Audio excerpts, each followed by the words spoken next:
That's been a theme with like you guys are the seventh contractor that I've interviewed for this contractor summer series thing. And to a contractor, it has been about relationships. So the folks that are listening to this series and keeping up with it, like hone in on that. It is so important. I could not agree with it more, by the way.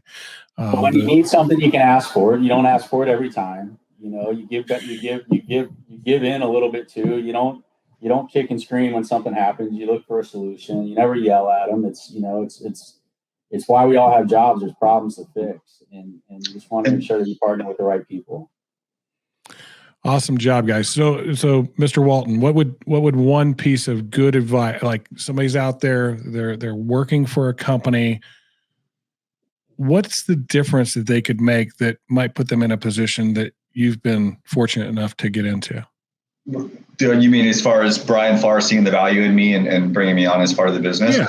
I think it was, I hear it all the time where it's like, if you're a general manager, you do the job of general manager and you're like, okay, good. I was in my eyes, Farr, we haven't, really talked about, I was doing the position of a business partner as a title of general manager in my eyes. And so I've always kind of lived my life that way. So if you're asking for an employee on how to become the next level or see that value is to act as if you're already in that position. And you may never get the recognition, may never get the title, but I think it's a great way. It's how I've always lived my life. And I'm not just, not going to do it because, hey, I don't get paid to do that, or I'm not being paid to do that, or that's not my job title. Just who I've always been as a person.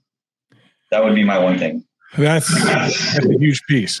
It's how I've actually approached my world. Like wherever I've been, I've always treated it like I owned it. Like, hey, I know it's not my money, but I want to act like it's my money so that I steward it well. Whether it's building a better process, doing a better job, working extra hours when they're needed, stepping in where nobody's wanting to step in.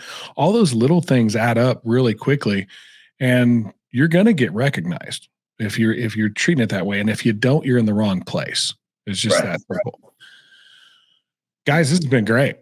This has been a really good. I want to talk to you for like another hour or so. I think there's a lot more that we could probably dig into, but I want to be cognizant of your time as well. Would you guys be okay with coming back for one in the future?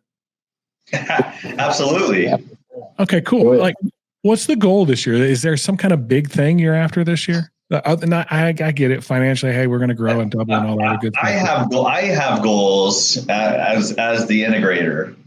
One of my goals, and actually we're starting to see the rubber hit the road just the last couple of weeks. One of my goals is to have systems like real systematic processes in place and onboard trainings and not just like, hey, make sure you get everything ready for the new hire. Like what 12 things do they need and what area do they go? I want to be able to where one of our people from accounting can train a new sales rep. Because it's so laid out and systemized that way. That's one of the things I'm really working, because we've grown so much, and it's, and we have it was just Brian Farr and I, and we had, then we hired a production guy, and now we have a production manager and a sales manager and a director of roofing operations, and we have all these people in place, but still, it's really tough. So right now I have somebody in my office, and her name's Jessica, and she's incredible. She's basically offloading everything on my mind into digital format. All day she's scribing for me, basically, like, how would you do this? And as I'm telling her, she's writing it down or typing it in. And it's been going on for a couple months now, or a month and a half, 6 weeks. And it's incredible to see. And that's one of my goals is to make this just 100% repeatable. Very, very simply. That's one of the big things we harp on here in our coaching is making it repeatable. Like, how do we make this thing repeatable? We help you guys design out these processes and stuff like that. And then we hope that from what you learn, you take and do what it is that you say you're doing, because we continue to grow, right? And which puts in more processes, more people that need to be able to do what they need to do.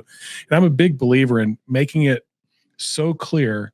I could literally bring a 7th grader in and set them behind a desk and they do it. That's a better example, Jim. Thanks for, like a 7th grader and have them. And actually we went through your consulting, the CCP consulting, and we had a lot of information, and I dabbled in it a little bit until we hired somebody to help implement those things and to really connect all the dots and put those into play. We had implemented a portion of them, but our goal is honestly, it's nothing to do with you being here, but our goal is to implement every single thing that CCP gave us during our time with you guys. That would be awesome. And that's really what we're about, is like, there's this part of it, gaining a bunch of knowledge, right? Like, hey, there's all this advice, and we've seen a lot of different things by working with all the contractors we have and the years of experience behind all of it. So that's kind of the knowledge, like, transfer, which is a big part. Then there's like the tool transfer, like here's all the different tools and stuff like that. But then there's this next piece, which is implementation, like getting the things in place. And that's where we find a lot of value in what we do as coaches, is we help them build these missions and then walk through those missions with them to actually execute and implement and put in the right procedures and policies and processes and people to make those things actually happen. So it's awesome to see you guys doing that.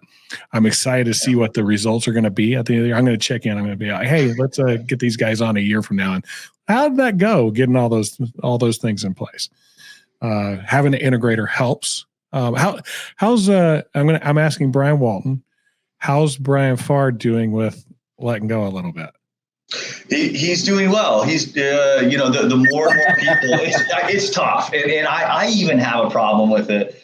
I'm a super delegator sometimes, but I even have a problem, but he's doing really well at it. And I think that, again, some of the people we have on the team now is just even little stuff like for instance, we have an account with our phone company and we hire a new sales rep, and it's like, hey, Brian Farr, can you, call the Verizon guy, and make sure we get a new phone and everything. Just even passing those little things off has been fantastic. I mean, again, we have all those positions now: a sales manager, director of roofing operations. We just hired somebody for multifamily. But the crazy thing about BFAR is with us doubling our sales every year, everything's brand new. So it's every week, every month is brand. We've never had this many employees. We've never done this amount of business. We've never done this many roofs per week. We've never had a multifamily division.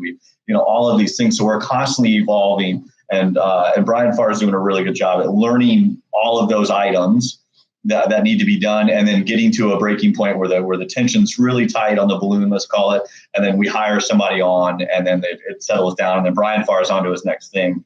And I'm looking to see, to make sure that we can implement it into the company, and it'll be smooth. And what a great analogy! That's a great analogy. With the balloon? Yeah, that's a great. You got to let the pressure off a little bit, right? Don't tie a knot around it. It happens in the departments. It happens in the company. It does. It fills up, and then we release it, and then it fills up again. That's super cool, Mr. Farr. Are you getting to enjoy anything at this point? Are you getting some time?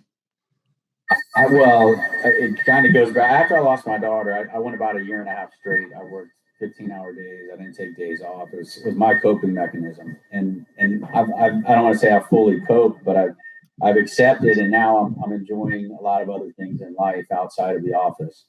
So the office and our staff is a family outside of each other's own families at home, to where sometimes they come to work to get away from the family at home. We got a good group, so we do a lot of things together. But yes, I'm finally, until the next thing comes on and we can hit that balloon blows up. And then once we bring somebody on, I can relax a little bit until kind of something grows. But yeah, I'm enjoying every minute of it. I'm enjoying every minute of the growth. I'm enjoying every minute of work. I'm enjoying every minute of time away. But you can't. I know the idea is to build a business and let it run itself. That's what everybody, imagines. I don't see that. I don't see me ever being a part of that. I want to be involved. I want to know what's going on. I want to make sure we're doing the right thing by others and kind of living by the golden rule. And you step too far away and things veer off course, and it's just not what it was. It's not what it was meant to be. So you make sure you got the right people. And Walton was definitely, he was the best grab I've ever had on taking what I had envisioned and running with things. And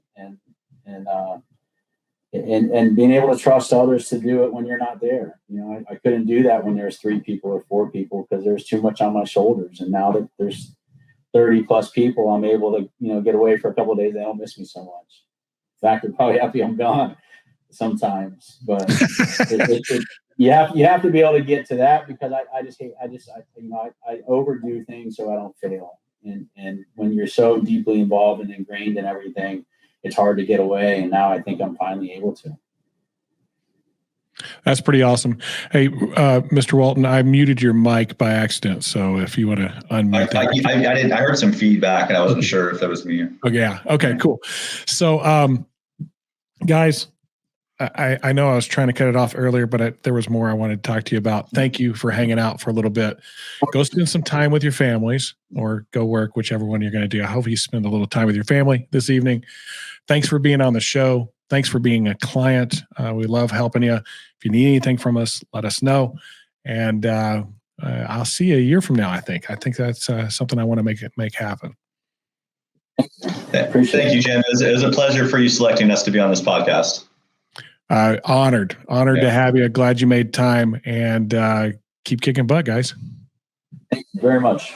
All right. So, wow, what a podcast. Running into the fire. That's what we're going to go with on the name of that one for sure. This so much, like, the thing that really impacted me of that was how many times something bad happened and got turned around into something amazing and great, not just for them individually, but for the community and everybody around them. We can all learn from that. We can learn from this approach of doing it right, building relationships, and then giving back and being generous. It's amazing what comes back to you when you do. Want to thank everybody for listening to the show. Thanks for hanging out with us. If you're a contractor that's trying to get a little more control of your business so you can grow that business and find that personal and financial freedom that you were chasing whenever you started your business, check us out at contractorcoachpro.com. You can go to our website, scroll down the page a little bit. There's a take assessment button.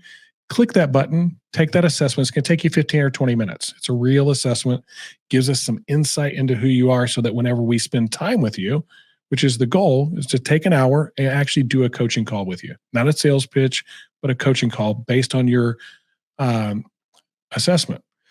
We'll help you take 2 or 3 steps forward in your business. If you like coaching and want to work with us, great. If not, that's okay too. At least we helped you a little bit that day and provided you some value, and hopefully made your life a little better and our industry a little bit better, because it's something that we're passionate about doing. Thanks for hanging out with us here on Contractor Radio, and we'll see you on our next episode.